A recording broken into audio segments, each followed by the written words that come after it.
बिहार विधानसभा चुनाव की गहमा गहमी में पटना से लगभग 90 किलोमीटर दूर स्थित मोकामा विधानसभा सीट में एक बार फिर से राज्य के सबसे कड़े और दिलचस्प मुकाबले को देखने को मिल रहा है। ये सीट ऐतिहासिक रूप से भूमिहार नेताओं के प्रभुत्व और अस्थिर राजनीतिक माहौल के लिए जानी जाती है, जहां चुनाव सड़कों पर लड़े जाते हैं और अतीत में गोलियां चलने की घटनाएं भी हुई हैं।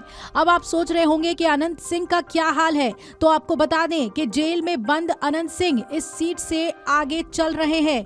जी हां, इस वक्त आपको बता दें कि अनंत सिंह जो जेडीयू के प्रत्याशी हैं, राजद की वीणा देवी से आगे चल रहे हैं। वीणा देवी भी बाहुबली परिवार से ही आती हैं। पूर्व सांसद सूरजभान सिंह की पत्नी वीणा देवी पीछे चल रही हैं। वहीं जनसुराज के प्रियदर्शी पीयूष भी पीछे चल रहे हैं, लेकिन लीड बनाया हुआ है अनंत सिंह ने।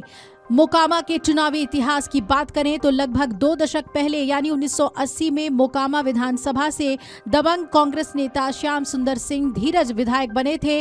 1985 में फिर कांग्रेस नेता श्याम सुंदर सिंह धीरज ही विधायक रहे। 90 के विधानसभा चुनाव में श्याम सुंदर धीरज के बाहुबली समर्थक दिलीप सिंह खुद विधायक बन गए और 1995 के विधानसभा में दिलीप सिंह की ही जीत हुई। लेकिन 2000 में एंट्री होती है सूरजभान सिंह की, जिनकी पत्नी वीणा देवी हैं। अपराधियों के चुनाव में बढ़ती भागीदारी के बीच मोकामा विधानसभा के लिए नए बाहुबली सूरजभान सिंह की एंट्री हुई।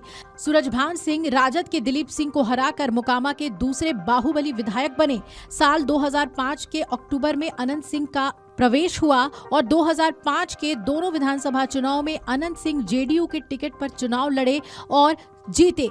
2010 में भी जेडीयू के टिकट पर ही अनंत सिंह ने जीत दर्ज की। 2015 के विधानसभा चुनाव में निर्दलीय जीते। 2020 में विधानसभा चुनाव में अनंत सिंह ने राजद से टिकट पाई। साल 2022 में जब उपचुनाव हुए तो राजद से ही अनंत सिंह की पत्नी विधायक बन गई, क्योंकि अनंत सिंह जेल चले गए थे। साल 2025 का विधानसभा चुनाव दिलचस्प हो गया है, क्योंकि इस बार जेडीयू की तरफ से ही अनंत सिंह चुनाव मैदान में उतरे और प्रचार के बीच में ही दुलारचंद हत्याकांड मामले में जेल गए हैं।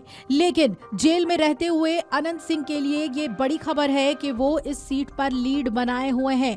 आपको याद दिला दें कि जब वो प्रचार के बीच जेल में चले गए थे तो ललन सिंह ने ही उनके प्रचार का जिम्मा संभाला था और कहा था कि ये चुनाव जनता लड़ रही है और मोकामा की जनता ही अनंत सिंह को विधानसभा पहुंचाएगी। मोकामा का चुनावी समीकरण पहले महागठबंधन और एनडीए पर आधारित था। जिस गठबंधन से नेता चुनाव जंग में उतरते, उनके चुनावी समीकरण अलग अलग होते। एनडीए नेताओं का आधार वोट सवर्ण, वैश्य, कुशवाहा, कुर्मी और कुशवाहा मुख्य रूप से होते। वहीं महागठबंधन का आधार वोट यादव, मुस्लिम, अन्य पिछड़ा और कुछ दलित भी हैं। यादवों के नेता दुलारचंद यादव की हत्या के बाद मोकामा का चुनाव त्रिकोणीय संघर्ष की ओर जा रहा था, लेकिन अब सीधे टक्कर की राह पर उतर चला है। अब इस सवर्ण बनाम पिछड़ी जाति के रण में निर्णायक धानुक, कुर्मी और दलित के मत बने हुए हैं। क्या ये अनंत सिंह का साथ देंगे या फिर वीणा देवी आगे जाकर अनंत सिंह को पछाड़ती हैं, ये देखना अहम होगा। Video desk amarujala.com। अगर आप ये वीडियो YouTube पर देख रहे हैं तो हमारे चैनल को सब्सक्राइब कर बेल आइकन दबाएं और Facebook पर देख रहे हैं तो हमारे पेज को लाइक करें। अगर आप ये वीडियो YouTube पर देख रहे हैं तो हमारे चैनल को सब्सक्राइब कर बेल आइकन दबाएं और Facebook पर देख रहे हैं तो हमारे पेज को लाइक करें।